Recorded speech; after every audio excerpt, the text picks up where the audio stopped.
दोस्तों 18% के GST health insurance से खत्म, 4.5% के जीएसटी एंडोमेंट प्लान से खत्म, 18% की जीएसटी टर्म इंश्योरेंस से खत्म, एटीसी की लिमिट 5 लाख।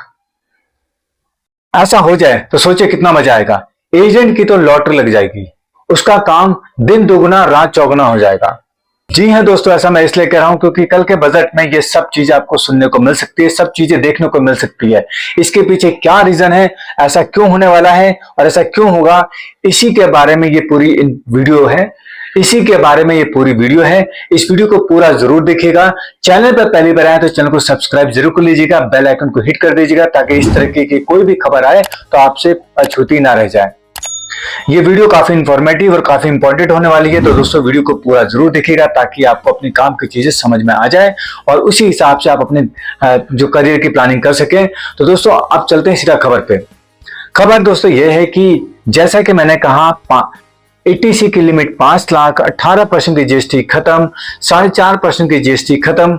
ये सारी बातें मैं नहीं कह रहा हूं, ये सारी बातें हमारी जो एसोसिएशन है, all India insurance employ association of India में अपने ज्ञापन में लिखा हुआ है। और ऐसे तमाम ऑर्गेनाइजेशन, ऐसे तमाम संगठन जो है, जैसे हम लियाइफी की बात करें और छोटे छोटे राज्यों के संगठन की बात करें, सबने मिलकर के अपना ज्ञापन तैयार किया और यह ज्ञापन सारे स्टेट के वित्त मंत्री को सौंपा गया है।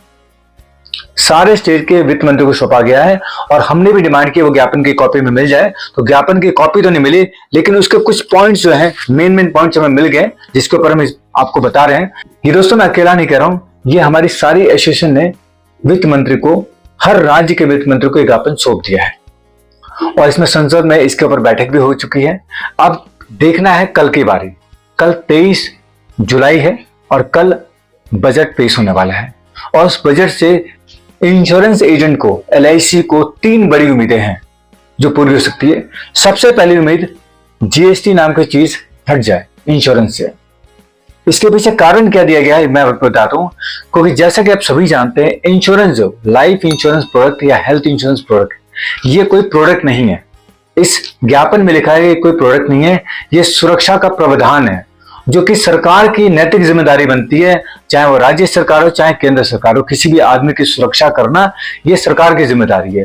लेकिन सरकार अपनी जिम्मेदारी पूरी नहीं कर रही, इसकी वजह से हम अपना पैसा पे करके, एक आम आदमी अपना पैसा पे करके अपनी सुरक्षा का प्रबंध करता है और अपने भविष्य को सुरक्षित रखने के लिए पैसा देता है।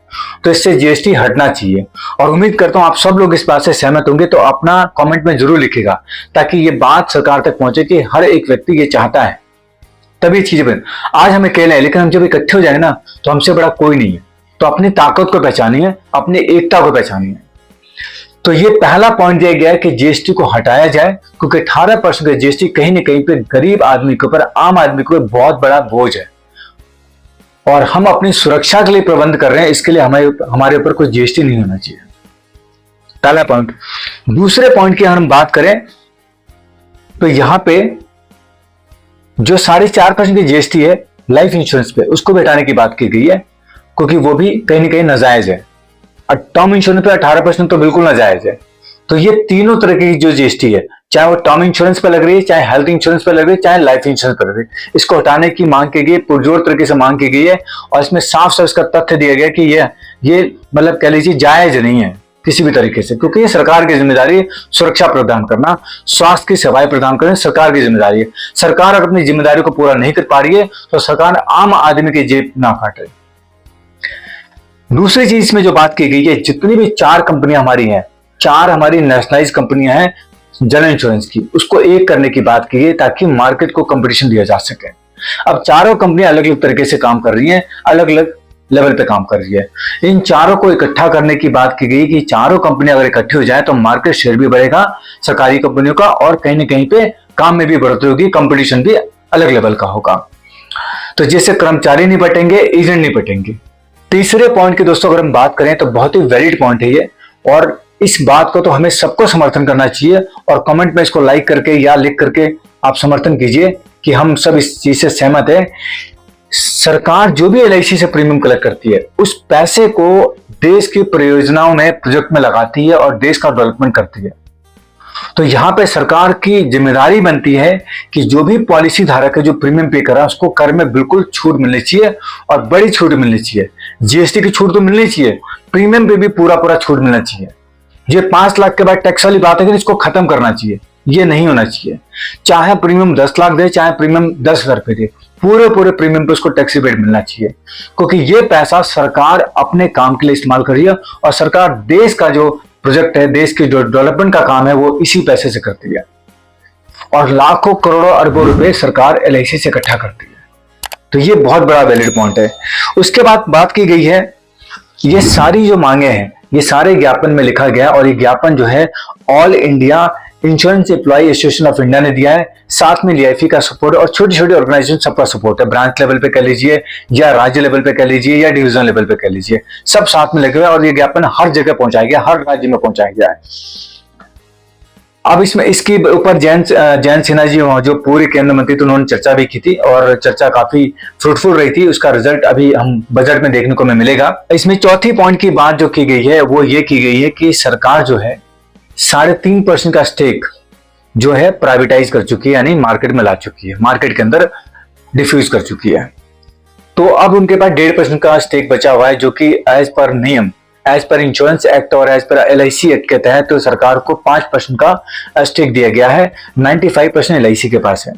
तो इसमें से 5% स्टेक में से 3.5% का स्टेक एलआईसी ने मार्केट में उतार दिया है। 1.5% का स्टेक अभी उसके पास बचा हुआ है।